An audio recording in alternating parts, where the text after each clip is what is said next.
Bueno, en este vídeo vamos a ver un poco el efecto de los campos eléctricos y de la agitación térmica en lo que es la corriente de portadores. Estamos un poco con el movimiento de portadores debido a la presencia de campos eléctricos. Si un campo eléctrico es suficientemente pequeño, habrá una relación entre la velocidad del portador, ya sea un hueco o un electrón, y el campo eléctrico aplicado, de forma que pues eso, habrá una linealidad. Cuanto mayor sea ese campo eléctrico, proporcionalmente mayor será esa velocidad. Eso será así siempre y cuando no se llegue a una velocidad de saturación concreta. Una velocidad de saturación a partir de la cual, ya sea hueco o ya sea electrón, um, aunque yo aumente ese campo eléctrico, el valor de la velocidad será constante. Eso quiere decir que si yo utilizo la fórmula o la expresión lineal V igual a mu por E, ¿no? Que sería esta asunción de campo eléctrico débil y su impacto en lo que es la velocidad del portador, si yo utilizo esta expresión y me da un valor de velocidad mayor a esa velocidad de saturación, quiere decir que estoy en una región en donde ya no se aplica la linealidad y tengo que utilizar una velocidad constante igual a esa velocidad de saturación.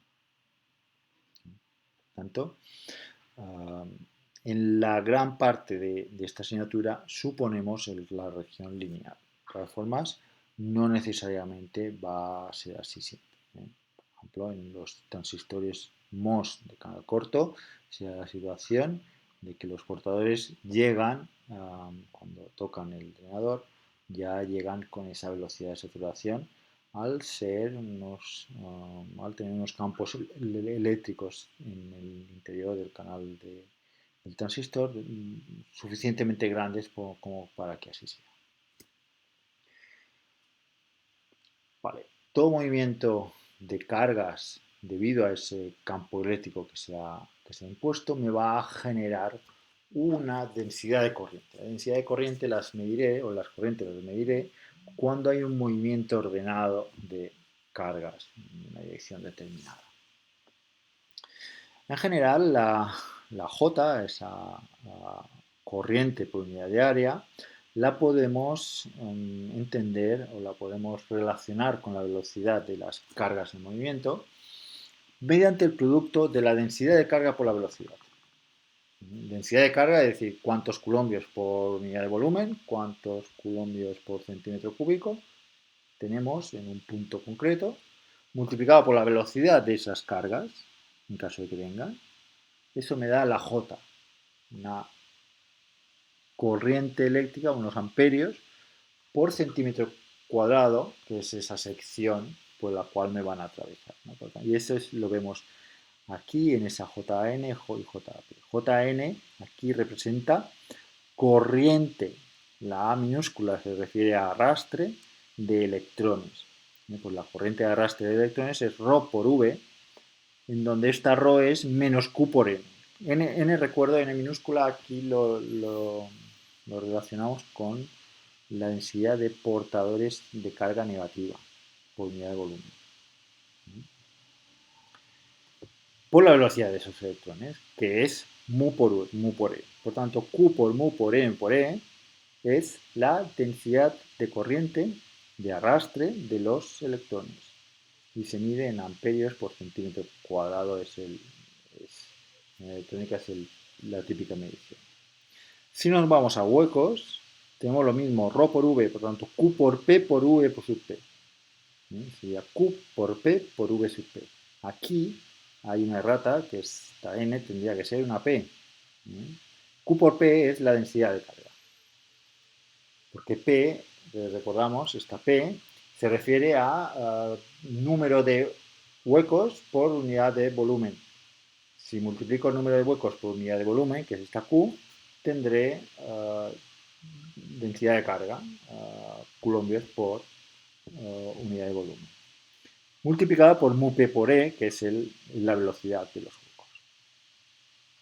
Todo junto, todo sumado, me da una expresión para que relaciona la densidad de corriente total, debido a la creación de ese campo eléctrico,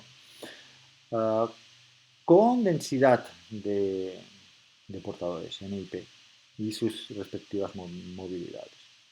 Esta linealidad entre campo eléctrico aplicado y densidad de corriente creada es una de las formas en las cuales podemos expresar lo que es la ley de Ohm.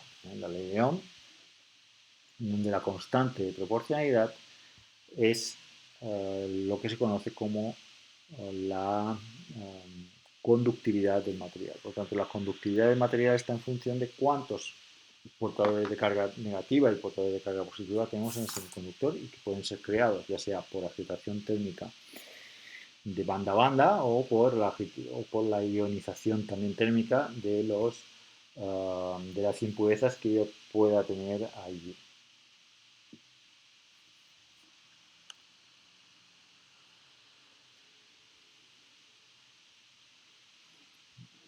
Vale. El segundo mecanismo de transporte de carga que tenemos que tener en cuenta es aquel relacionado con la agitación térmica.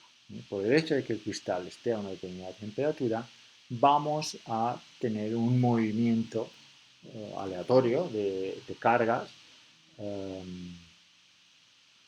desordenado, que tienden a homogeneizar alrededor de todo el cristal los portadores móviles que haya. Es decir, la tendencia de la agitación térmica es a homogeneizar, a que haya tantos electrones móviles o huecos móviles en cualquier diferencial de volumen de cristal. Esa es la tendencia de este mecanismo, homogeneizar.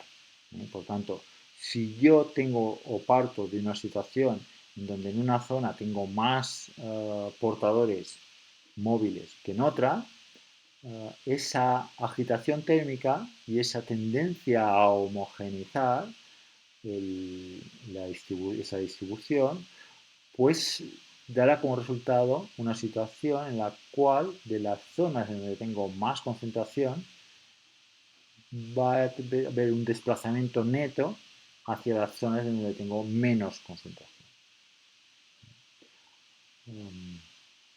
Por tanto, habrá esa transferencia, ese movimiento, entre comillas, ordenado, neto, hacia las zonas de menor concentración, siguiendo exactamente el camino inverso del gradiente de concentración. Por tanto, en este caso, por ejemplo, aquí en este dibujo vemos el gradiente de concentración como se mueve hacia la derecha tengo más concentración, por tanto el gradiente es hacia la derecha.